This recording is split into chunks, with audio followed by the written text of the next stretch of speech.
This is Hollywood Boulevard right here. This right here over here is my friend's place. Pretty much that's like, you know, where people get showers and stuff, and it's supposed to be like a safe haven, you know, an opportunity to get off the streets. What we found in our research, I think, really challenges us to look at some issues in how services are organized and provided and not put the onus for the disconnect entirely on characteristics of the young people themselves. We had a kid who could sleep at the shelter 3 nights a week, but 4 nights a week he had to sleep at the train station because those were the nights that he was working. And, you know, he got home too late from his job to go into the shelter. There needs to be some more 24-hour drop-in centers.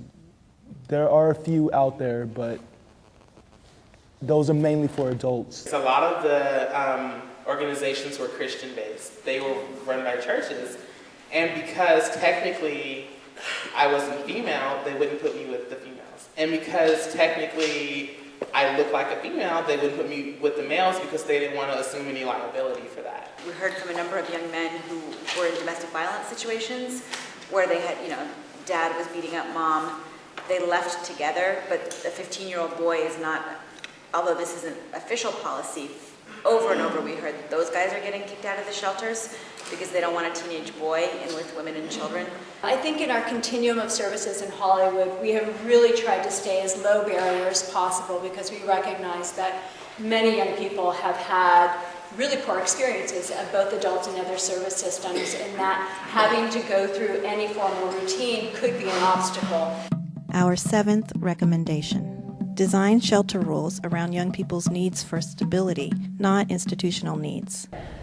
What I really heard from kids is that this experience of being judged in a shelter or a drop-in setting or kicked out was traumatic because it often mirrored that initial experience of being kicked out or rejected in their home of origin. All these kids are getting exited from programs because they're just exhibiting normal consequences of trauma. When your therapy is cut off repeatedly, when you go through 7 therapists and you have to tell your story over and over, it actually, unfortunately, goes from being helpful to being a re-traumatizing experience. Lots of clinicians enter the work and they don't really understand either. They have this idea that you need to tell me your deepest, darkest secret the first time I meet you, or we're not developing a therapeutic relationship. And instead of, you know, thinking about what this experience and just playing basketball a kid or walking around a block. When you're a kid and you're homeless, and you're trying to be normal, you don't open up so much because you don't want the pity party.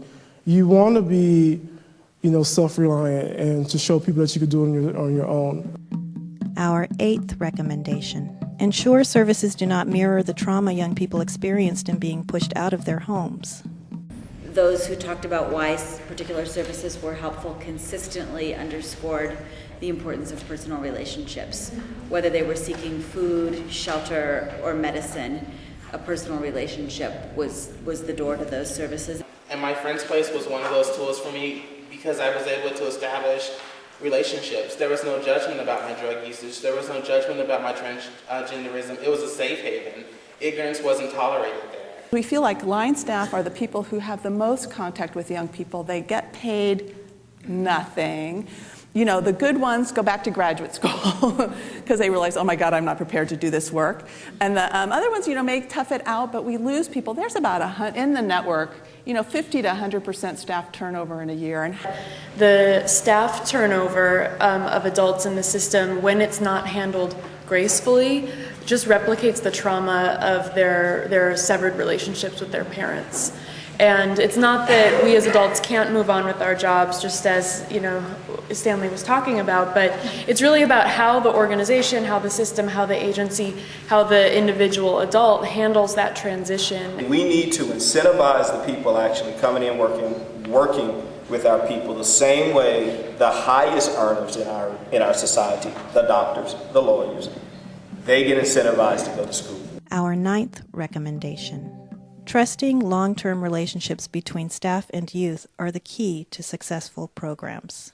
Like the shelters is really like, you go there and you have a place to sleep, but they don't prepare you for being on your own. Because a lot of people have a room for the night, whether it's in a family situation that's volatile, in a shelter, in a friend's sofa. in a squat, but what does it take to get permanent housing?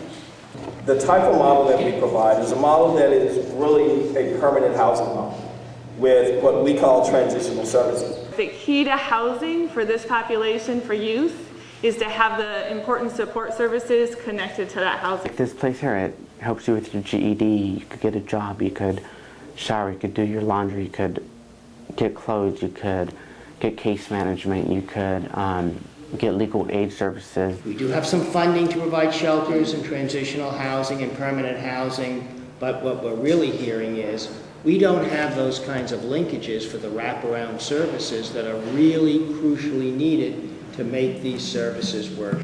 Our 10th recommendation. Young people need more than a place to stay. They need support services and help finding permanent housing. Design shelter rules around young people's needs for stability, not institutional needs. Ensure services do not mirror the trauma young people experienced in being pushed out of their homes. Trusting long-term relationships between staff and youth are the key to successful programs. Young people need more than a place to stay. They need support services and help finding permanent housing.